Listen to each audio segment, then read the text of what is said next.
प्रिया, प्रिया, कहाँ चली गई ये लड़की? सुजाता अपनी बेटी प्रिया को ढूंढ रही थी, लेकिन वो उसे कहीं भी नहीं मिलती। ओफो, ये लड़की भी ना जाने काम के वक्त कहाँ भाग जाती है। अब मुझे ही छत पर जाकर कपड़े सुखाने होंगे। ये कहकर सुजाता कपड़ों की बाल्टी उठाकर छत की ओर चली जाती है, तो वहां छत पर उसकी बेटी प्रिया मकान मालिक के बेटे से हंस हंस कर बातें कर रही थी। मैं तुझे कब से ढूंढ रही थी, तो तू सुन क्यों नहीं रही थी, या जानबूझकर मेरी बात इग्नोर कर रही थी?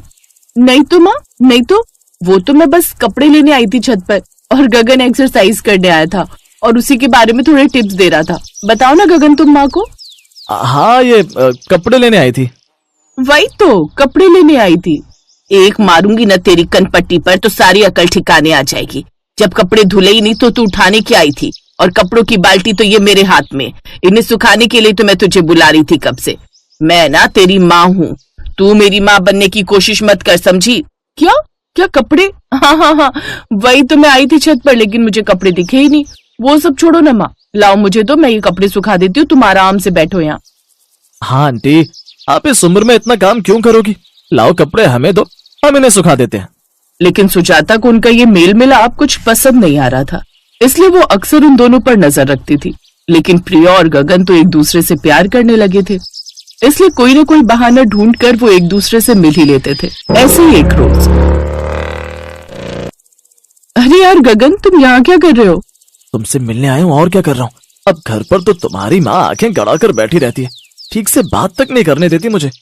मैं भी तो तुमसे मिलने के लिए उतना ही तड़प रही हूँ ना, लेकिन वो मेरी माँ है तो मेरी फिक्र तो करेंगी ही ना।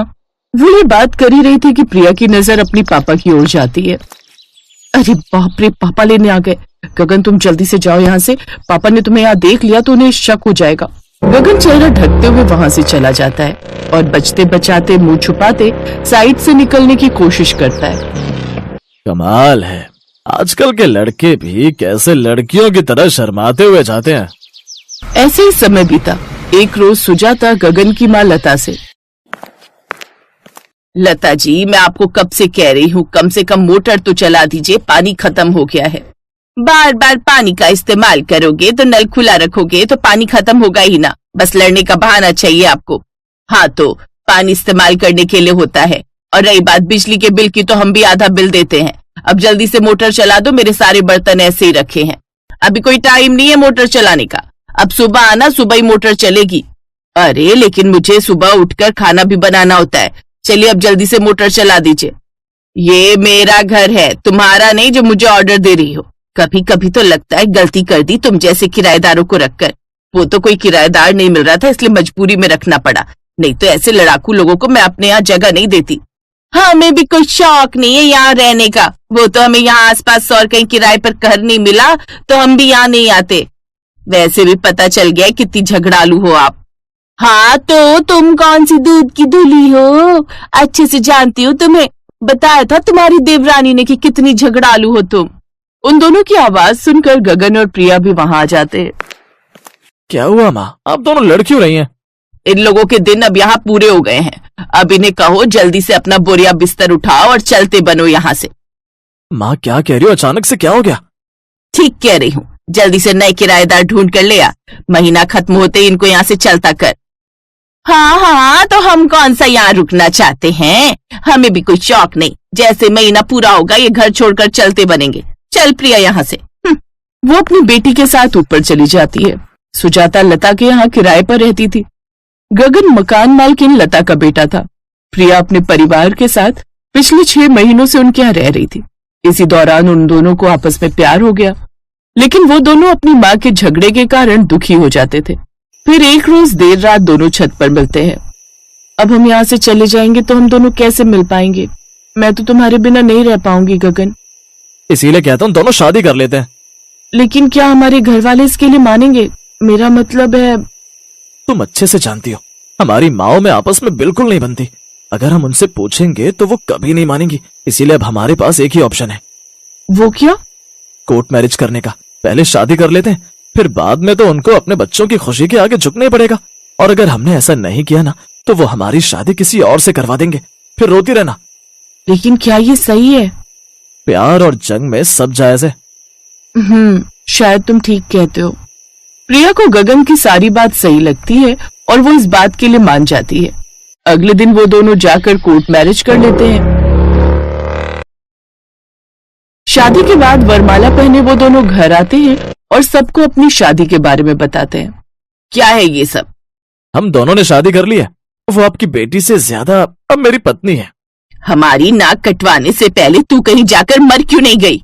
माँ, मैंने कोई गलती नहीं की। ये सब करके जिससे मैं प्यार करती हूँ उससे मैंने शादी की है। अब जब बच्चों ने ये कदम उठा ही लिया है तो हमें उनकी खुशी का ध्यान रखना चाहिए ना। अब अपने बच्चों की खातिर वो इस शादी को स्वीकार कर लेते हैं। अब प्रिया का मायका ऊपर था जबकि उसका ससुराल नीचे। मायका ऊपर होने के कारण अब प्रिया बार बार अपने मायके भाग जाती और वहां देर तक बैठकर अपनी माँ से गप्पे लड़ाती रहती। और इन्हीं सब के बीच अब वो अपने ससुराल के काम पर ज्यादा ध्यान नहीं दे पा रही थी। प्रिया, प्रिया बहू, जल्दी नीचे आ। क्या हुआ माँ जी?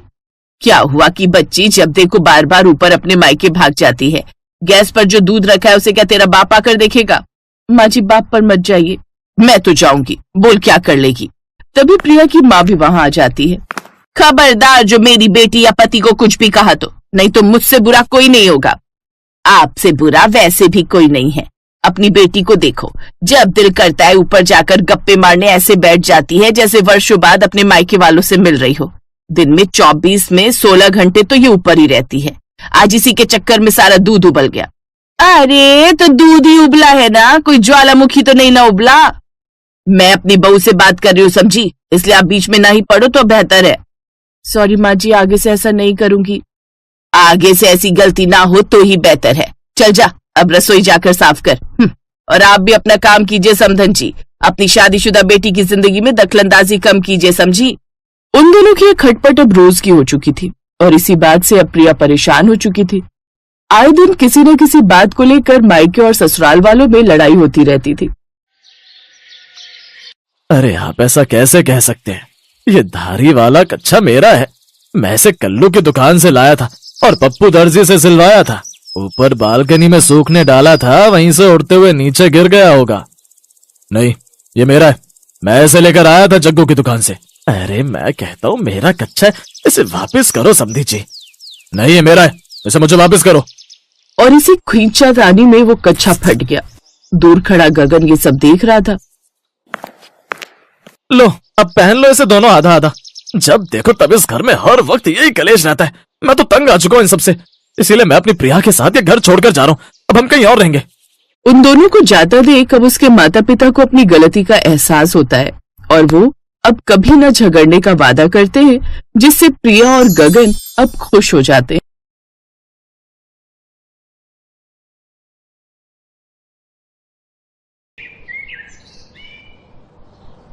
उफ, कभी कभी तो मन करता है इन लंबे बालों को काट कर ना एकदम छोटा कर दूं।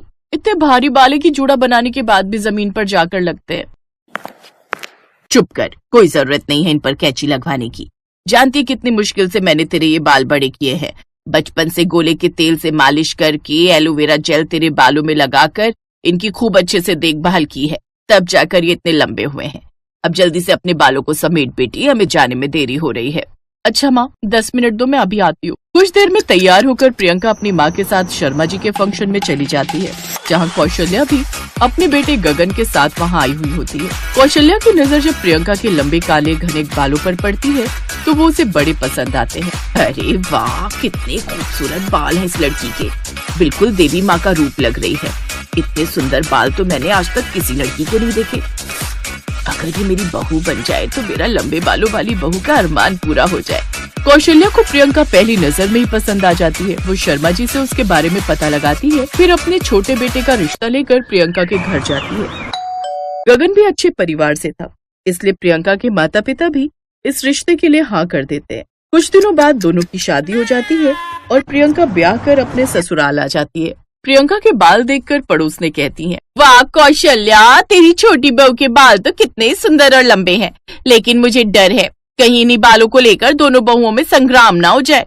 क्या मतलब? मतलब ये कि कहाँ छोटी बहू के इतने बड़े और लंबे बाल और कहाँ तुम्हारी बड़ी बहू बिल्कुल गंजी। अब ऐसा ना हो कि इन बालों के कारण ही तुम्हारी दोनों बहुओं में संग्राम छिड़ जाए। उन औरतों की बातें सुनकर अब कौशल्या को भी इस बात का डर सताने लगता है। तो वहीं प्रियंका जेठानी के गंजे होने की बात सुनकर हैरान थी। क्या गंजी जेठानी? हाँ बहू, तेरी जेठानी गंजी है और इसलिए शादी में उसने अपने सर पर घूंघट डाल रखा था। तभी उसकी जेठानी अंजलि कमरे से बाहर आती है, जो कि पूरी तरह गंजी होती है। अंजलि ने उन सब की बातें सुन ली थी और उसे सब पर बहुत गुस्सा आ रहा था। जिसे देखो बस देवरानी जी के बालों की तारीफ करता जा रहा है और मेरे गंजेपन का मजाक उड़ाते जा रहे हैं। आज तक किसी की हिम्मत नहीं हुई थी मेरे ही घर में आकर मेरे गंजेपन का मजाक उड़ाने की, लेकिन आज इस चुड़ैल के कारण मुझे ये सब बातें सुननी पड़ रही हैं। गुस्से में अंजलि अपनी देवरानी की तरफ देखती है और फिर अपने कमरे में चली जाती है। ऐसे कुछ दिन बीतते हैं। एक रोज गगन ऑफिस से घर लौटते वक्त अपनी बीवी के लिए गजरे लेकर आता है। ये लो डार्लिंग, ये तोहफा तुम्हारे लिए। अरे वाह, ये तो बहुत ही सुंदर गजरा है। हाँ, लेकिन तुम्हारे इन खूबसूरत बालों से नहीं। जब तुम इसे अपने खूबसूरत बालों में लगाओगी ना, तब इसकी खूबसूरती और भी बढ़ जाएगी। तो फिर अपने हाथों से ही लगा दो ना। तो उसके बालों में गजरा लगाता है। दूर खड़ी अंजलि की नजर उस पर जाती है तो वो गुस्से से भनभनाते हुए अपने कमरे में जाती है। क्या किस्मत है उस देवरानी की। एक तो ऊपर वाले ने इतने लंबे खूबसूरत बाल दे दिए, ऊपर से इतना प्यार करने वाला पति। देखो जरा बाहर जाकर कैसे प्यार से उसके लिए गजरा लेकर आए है और उसके बालों में लगा रहा है। तो तुम क्या चाहती हो, मैं भी तुम्हारी इस टकली टाट के लिए फूल लेकर आऊं? अरे जब वो इस खेत पर टिकेंगे ही नहीं तो क्या फायदा लगाने का। तुम बिना अच्छा मजाक कर लेती हो। मदन हंसते हुए वहाँ से चला जाता है। शादी के इतने सालों के बाद भी मदन ने कभी अपनी बीवी का मजाक नहीं उड़ाया था, लेकिन आज लंबे बालों वाली देवरानी के घर में आते ही अब तो वो भी उसका मजाक उड़ाने लगता है, जिस कारण अब अंजलि और भी अपनी देवरानी से खिंची खिंची रहने लगी। कुछ ही दिनों में दोनों में मनमुटाव भी होने लगे, जिस कारण कौशल्या ने समय रहते दोनों बहुओं का बंटवारा कर दिया। अब देवरानी घर के ऊपरी हिस्से में और गंजी जेठानी घर के निचले हिस्से में रहने लगी। एक रोज उन सबको किसी शादी में जाना था। कौशल्या काफी देर से हॉल में खड़ी दोनों बहुओं का इंतजार कर रही थी। ओफो बहुओं, अब आ भी जाओ, कितना वक्त लगाओगी? माँ जी वो बाल संवारने में। हाँ हाँ रहने दे बहू, जानती हूँ तुझे तो वक्त लग ही गया होगा, लेकिन इस मुई गंजी को क्यों इतनी देर लग गई? इस टकले को चमकाने में क्यों देर हो गई तुझे तो बल्कि जल्दी से तैयार होकर अपनी देवरानी की मदद करनी चाहिए थी। अब चलो भी, बारात आ जाएगी। कुछ देर बाद वो सब शादी में पहुंचे तो सबकी नजर देवरानी के खूबसूरत बालों पर जाती तो उसकी तारीफ करते नहीं थकते। वाओ प्रियंका भाभी, आप तो वैसे ही कितने खूबसूरत हो, ऊपर से ये खूबसूरत बाल आपकी खूबसूरती में चार चांद लगा रहे। बताओ ना आप अपने बालों में क्या लगाते हो? अच्छा आओ, मुझे आपके साथ सेल्फी लेकर सोशल मीडिया पर अपलोड करनी है। पूरी शादी में सबका ध्यान सिर्फ प्रियंका के बालों पर था। सब उसे ही घेर कर खड़े थे। अंजलि भले ही जेठानी थी, लेकिन फिर भी उसे वो इज्जत नहीं मिल रही थी जो उसकी देवरानी को मिल रही थी। अब प्रियंका के लिए उसके मन में नफरत और भी बढ़ गई। उस रात घर आकर वो भी चैन की नींद नहीं सो पाई। बड़ा घमंड है ना इस देवरानी को अपने इन लंबे बालों पर। अब इसे ऐसा मजा चखाऊंगी कि ये भी याद रखेगी। अगले दिन वो ऊपर अपनी देवरानी के कमरे में जाती है और उसके बिस्तर पर च्युइंगम चिपका देती है। कुछ देर बाद जब देवरानी रसोई में काम करके अपने कमरे में कमर सीधी करने के लिए लेटती है तो उसके बालों में च्युइंगम चिपक गई। आ, अरे ये क्या, मेरे बाल ये चिपक कैसे गए? माँ जी। कुछ देर बाद वो दोनों वहाँ आती हैं। माँ जी देखिए ना, मेरे बालों में च्युइंगम चिपक गई। ओह नो, लगता है अब तो आपके बालों को कटवाना पड़ेगा देवरानी जी। मैं अभी कैंची लाती हूँ। नहीं, उसकी कोई जरूरत नहीं है, तू 2 मिनट रुक बहू, मैं अभी आई। सास फ्रिज से बर्फ लेकर आई और प्रियंका के बालों पर लगाकर उस च्युइंगम को छुड़वा दिया। ओह नो, इस बुढ़िया ने तो ये प्लान चौपट कर दिया। कोई बात, ये ना सही तो दूसरा प्लान सही। अगले दिन जब प्रियंका नहा रही होती है तो उसकी जेठानी ऊपर उसके फ्लोर में जाती है और उसके कमरे में रखे नारियल के तेल में हेयर रिमूवर लिक्विड मिला देती है। फिर जब प्रियंका वो तेल अपने बालों में लगाती है तो उसके काफी बाल झड़ जाते हैं। ओह गॉड, मेरे बाल इतने कैसे झड़ने लगे? तेल की एक्सपायरी डेट तो ठीक है। हो सकता है प्रियंका कोई मिलावटी तेल आ गया हो। ऐसा करो, ये बोतल तुम फेंक दो, मैं कल ऑफिस से आते हुए नया तेल ले आऊंगा। ऐसे ही कुछ दिन बीत जाते हैं। अंजलि हर वो प्रोडक्ट यूज करती जो प्रियंका यूज करती थी, लेकिन फिर भी उसके सर पर बाल नहीं आते थे। अपने टकलेपन से अब वो परेशान हो चुकी थी और अपनी देवरानी के लंबे बाल देखकर भी। इसलिए अब उसने फैसला किया कि अब वो कुछ ऐसा करेगी जिससे उसकी देवरानी के सारे बाल ही खराब हो जाए और उसे अपने बाल कटवाने पड़े। फिर अगले दिन जब देवरानी ऊपर अपनी बालकनी में अपने बाल खोलकर बैठी थी तो नीचे खड़ी गंजी जेठानी के मन में एक विचार आया। अब आज देवरानी के लंबे बालों का ये आखिरी दिन होगा, अब आएगा मजा। अंजलि तुलसी में दिया जलाने के बहाने दिया लेकर बाहर आई और अपनी देवरानी के लंबे लटकते हुए बालों के पास वो जलता हुआ दिया रख देती है, जिसके चलते धीरे धीरे प्रियंका के बालों में आग लगने लगती है और उसके बाल जलने लगते हैं। प्रियंका संभालो खुद को। कौशल्या वहाँ आती है और अपनी बड़ी बहू को जोरदार थप्पड़ मारती है। अच्छे से जानती हूँ ये सब तूने जानबूझकर किया है। ये आप क्या कह रही हैं? मैं भला ऐसा क्यों करूंगी? क्योंकि तू उसके लंबे बालों से जलती है और ये बात प्रियंका को बहुत पहले ही पता चल चुकी थी। वो च्युइंगम भी तूने ही उसके बिस्तर पर चिपकाई थी और तेल में भी तूने ही मिलावट की थी। हमें तेरे पति ने सब बता दिया है। मुझे शर्म आती है तुझे अपनी बहू कहते हुए भी। तो मैं और क्या करती? जब से ये आई आप सब इसके बालों की तारीफ करते रहते और मेरे गंजेपन का मजाक उड़ाते रहते थे। अब मेरे बाल अपने आप झड़ते चले गए तो इसमें मेरा क्या कसूर है? अंजलि रोने लगती है। तभी प्रियंका उसे गले से लगा लेती है। अगले दिन प्रियंका अंजलि को लेकर बालों वाले डॉक्टर के पास जाती है और उसके गंजेपन का इलाज करवाती है, जिससे उसके बताए हुए प्रोडक्ट से अब अंजलि के सर पर भी बाल आने लगते हैं और अब वो दोनों देवरानी जेठानी खुशी खुशी रहती हैं।